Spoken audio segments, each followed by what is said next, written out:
ప్రభునందు మాకు అత్యంత ప్రియులైన దేవుని ప్రజలందరికీ ఉదయకాల సమయంలో హృదయపూర్వకంగా శుభాలు ప్రకటిస్తున్నాను. బాగున్నారా మీరంతా? Good morning everyone. దేవుడు మిమ్మల్ని అందరినీ బలపరచాలని, భద్రపరచాలని, తన మహిమతో మిమ్మల్ని నింపాలని, తన వాక్య జ్ఞానంలో మీరందరూ అభివృద్ధి పొందాలని ప్రతిరోజు మీకోసం చాలా బలంగా ప్రార్థన చేస్తున్నాము. మీరు కూడా మా కోసం ప్రార్థన చేస్తున్నందుకు మీ అందరికీ కృతజ్ఞతలు తెలియజేస్తున్నాను. Rajahmundry main branch Christ worship centre నుంచి మరియు ప్రపంచవ్యాప్తంగా అనేక దేశాల్లోనూ మరియు భారతదేశంలో అనేక ప్రాంతాల్లో విస్తరిస్తున్న క్రైస్ట్ వర్షిప్ సెంటర్ సంఘాలన్నిటి నుండి మీ అందరికీ శుభాలు తెలియజేస్తున్నాను.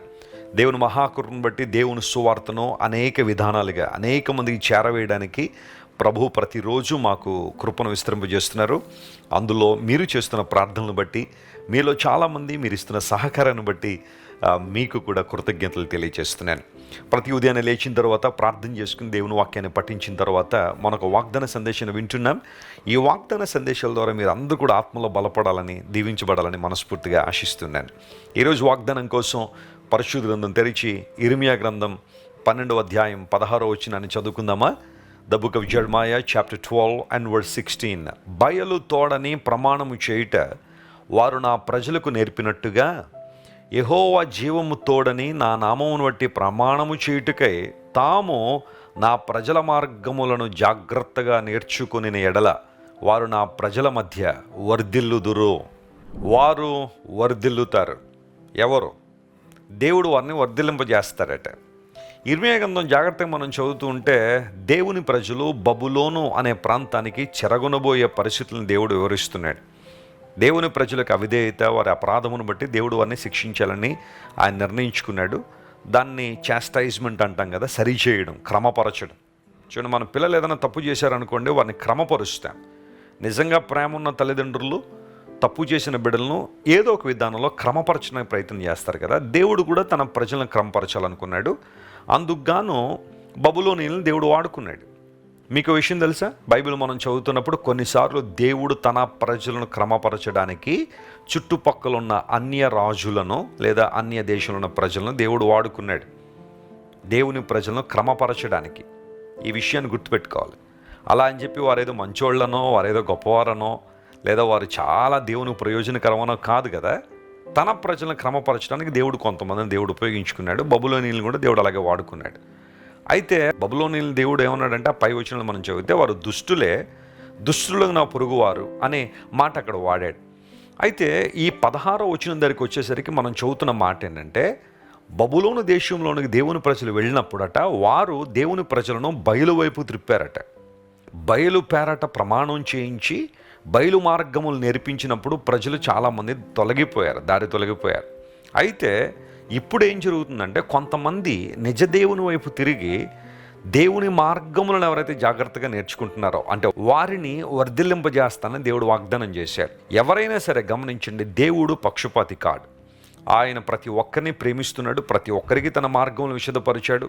ఇశ్రాయేలు ప్రజలకు మాత్రమే కాదు, చుట్టుపక్కల అనేక మందికి దేవుడు తన మార్గంలో బయలుపరిచారు. ఎవరైతే దేవుని మాటకు లోబడి ఆయన మాటను విశ్వసించి ఆయనే సత్యదేవుడు, నిజదేవుడు నమ్ముతారో, దేవుని మార్గములో నడుస్తారో వారందరూ వర్ధిల్లు వారుగా ఉంటారని ఇక్కడ స్పష్టంగా మనం చూస్తున్నాం. ఒకప్పుడు వారు ఇష్టానుసారం జీవించారు, కానీ ఇప్పుడు వారు దేవుని మార్గములో నడవడానికి నేర్చుకున్నారు. దేవుని విధానాలు నేర్చుకున్నారు. ఇప్పుడు దేవుని బిడ్డలారా, ఒక ప్రశ్న అడుగుతున్నాను. నీవు దేవుని విధానాలను నేర్చుకున్నావా? ఆయన దగ్గర నేర్చుకునే మనసు నీకుందా? కొంతమంది వ్యవహార శైలి ఎలా ఉంటుందంటే, నాకు అన్నీ తెలుసు, ఎవరూ నాకు చెప్పక్కర్లేదు, మూర్ఖత్వం చొప్పున నడుస్తారు అంతే వాళ్ళు. భార్య అంటది, ఏమంటే బైబిల్ చదవండి, దేవుని మార్గం ఉపదేశించబడుతుంది, ఆయన నీతి మార్గంలో మీరు నడుస్తారంటే, నేను ఎందుకు చదవాలి బైబిల్? నువ్వు కదా చదవాల్సింది. నాకేం తెలియదని చదవాలి? నాకు అన్నీ తెలుసు కదా, నాకు చాలా జ్ఞానం ఉంది కదా, నేను చాలా తెలివైనాను కదా, నా పేరు వెనకాల 2 డిగ్రీలు ఉన్నాయి కదా, ఇంక నేను ఎందుకు బైబిల్ చదవాలి? నీలాంటి వాళ్ళు చదవాలి అని భార్య నోరు మూపించేస్తాడు. పోనీ ఇతడు అన్ని డిగ్రీలు సాధించి ఏం చేస్తాడా అంటే, ఇష్టానుసారం తిరుగుతాడు, త్రాగుతూ ఉంటాడు, ధూమపానం చేస్తూ ఉంటాడు. మరి అంత చదువు చదివి ధూమపానం చేయకూడదనే విషయం అతనికి తెలియలేదు. అంత చదువు చదివి ఆల్కహాల్ సేవిస్తే ఆరోగ్యం పాడైపోతున్న విషయం అతనికి తెలియట్లేదు. అక్రసంబంధాల్లో బ్రతకడం తప్పు అని అతనికి తెలియట్లేదు. దేవుని వాక్యాన్ని నిర్లక్ష్య పెట్టే వాళ్ళు చాలామంది ఉన్నారు. అయితే దేవుని విధానాలను మనం నేర్చుకున్నప్పుడు, ఆయన మార్గములను జాగ్రత్తగా అనుసరించినప్పుడు వర్ధిల్లుతాము అని బైబిల్లో రాయబడింది. దేవుడు మనలను వర్ధిల్లింపజేసే దేవుడు. ప్రైజ్ ద లార్డ్, హల్లెలూయా. నువ్వు ఎవరు అయినా సరే దేవుని మార్గములోనికి నువ్వు రాగలిగితే, యేసుక్రీస్తు ప్రభువారు అన్నారు, నేనే మార్గమును సత్యమును జీవమును, నా ద్వారా తప్ప ఏ ఒక్కరు తండ్రి వద్దకు రారని. పరలోక రాజ్యం చేరుకోవాలంటే యేసుక్రీస్తు ప్రభు ఏకైక మార్గమై ఉన్నారనే విషయం బైబిల్ చాలా స్పష్టంగా సెలవిచ్చింది. దేవుడు ఎప్పుడు మనతో అబద్ధమాడేవాడు కాదు, ఒకడు పెట్టుకుని మరొకడు మాట్లాడేవాడు కాదు. ఆయన ఉన్నట్టుగా మాట్లాడతాడు. నువ్వు నమ్మితే, విశ్వాసం ఉంచితే, ఆ మాట యందు లక్ష్యం ఉంచగలిగితే దీవెన పొందుతావు. మార్గమైన క్రీస్తు ప్రభువులోనికి వచ్చి ఆయన వెంబడించినప్పుడు అన్ని విషయాల్లో వర్ధిల్లగలిగే అవకాశం దేవుడు మనకు దయచేస్తాడు. ఈరోజు బహుశా నీ జీవితంలో ఒక అభివృద్ధి కొరకు, వర్ధిల్లే అనుభవాల కోసం ప్రార్థన చేస్తున్నావా? ప్రార్థన చేయి. దేవుడు నీ ప్రార్థన వింటున్నాడు. యోసేపును దేవుడు వర్ధిల్లింపజేశాడు. Praise the lord. యోసేపును అందరూ ప్రక్కన పెట్టేశారు. అందరూ అతను ద్వేషించారు. అతనుకున్న దర్శనాలను హేళన చేశారు. అతనుకున్న స్వప్నములను హేళన చేశారు. కానీ దేవుడు యోసేపు ఎక్కడుంటే అక్కడ యోసేపును దీవించారు. యోసేపును అనేక మంది దీవెనకరంగా దేవుడు చేశాడు. ఎక్కడుంటే అక్కడ యోసేపు వర్ధిల్లాడు. దావీదు వర్ధిల్లాడు. ఆస దేవుని మీద ఆనుకున్నంతకాలం వర్ధిల్లాడని బైబిల్లో రాయబడింది. ఇలా ఎంతోమంది దేవుని బిడ్డలు అన్ని విషయాల్లో వర్ధిల్లగలిగే కృపను వారు పొందుకున్నారు. కొత్త నిబంధన దగ్గరికి వచ్చేసరికి భక్తుడైన యోహాన్ అంటాడు, మీరు ఆత్మలో వర్ధిల్లగలిగితే అన్ని విషయాల్లో కూడా వర్ధిల్లుతారని. గాయకు ఉత్తరం రాస్తూ ఏమన్నాడో తెలుసా? ప్రియుడా, నువ్వు ఆత్మలో వర్ధిల్లుచున్న ప్రకారము అన్ని విషయముల్లో వర్ధిల్లుచు సౌఖ్యముగా ఉండవలనని నీకోసం నేనేం చేస్తున్నానో ప్రార్థిస్తున్నానని. మనం సౌఖ్యంగా ఉండాలని దేవుడు కోరుతున్నాడు, వర్ధిల్లాలని దేవుడు ఆశిస్తున్నాడు. అది ఆయన నామ మహిమార్థమై ఆయనకు ఘనత తెచ్చులాగున మనం వర్ధిల్లాలని ప్రభు ఆశిస్తున్నాడు. దేవుని బిడ్డలారా, నీవు నీ కుటుంబం వర్ధిల్లాలని దేవుడు ఆశిస్తున్నాడు. అలాంటి కృప దేవుడు మీకు దయచేయను గాక. ఆమేన్. మీరు అన్ని విషయాల్లో అభివృద్ధి పొందాలని, చాలామంది దేవుని మందిరంలో వర్ధిల్లుతారని కీర్తన గ్రంథంలో కూడా మనం చూస్తున్నాం కదా. దేవుని మందిరంలో వర్ధిల్లే అనుభవం, ప్రార్థనలో వర్ధిల్లే అనుభవం, ఆర్థికంగా, సామాజికంగా అన్ని విషయాల్లో కూడా నేను వర్ధిల్లాలని దేవుడు ఆశిస్తున్నాడు. ఇక్కడ ప్రభువు మాట్లాడుతున్నాడు, యెహోవా నామము బలమైన నామం, ఆ నామములో జీవం ఉంది, యెహోవా జీవముతోడు అని ఆ నామం నుండి ప్రమాణం చేయవారు, దేవుని మార్గములు జాగ్రత్తగా నేర్చుకున్నవారు వర్ధిల్లుతారు. ఈ వాగ్దానాన్ని క్లెయిమ్ చేసుకుని ప్రభువును స్తుతించండి. ఈ రోజంతట్లో దేవుని గణపరచండి. దేవుడు మీ జీవితంలో గొప్ప కార్యాలు, ఆశ్చర్యకార్యాలు జరిగించును గాక. ఆమేన్. ప్రార్థన చేసుకుందాం.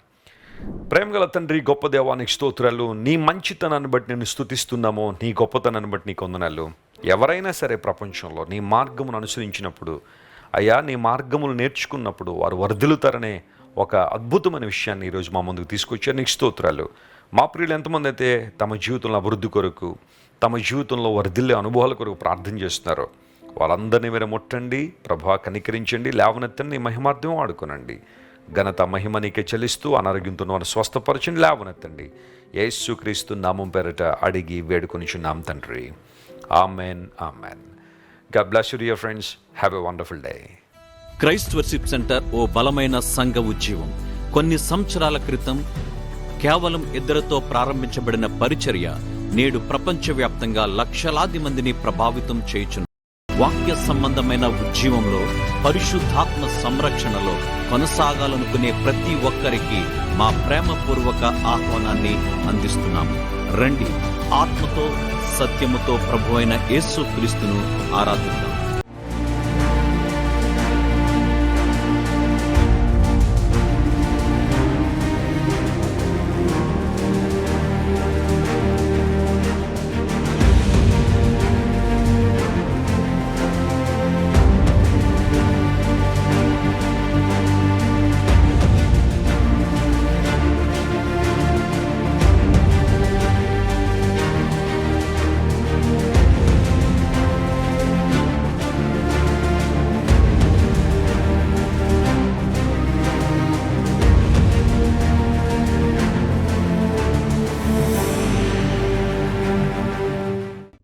మీరు ఇంతవరకు విన్న దైవ సందేశం మరియు దేవుని సేవకులు చేసిన ప్రార్థన మీకు ఆశీర్వాదకరముగా ఉన్నదని విశ్వసించుచున్నాము.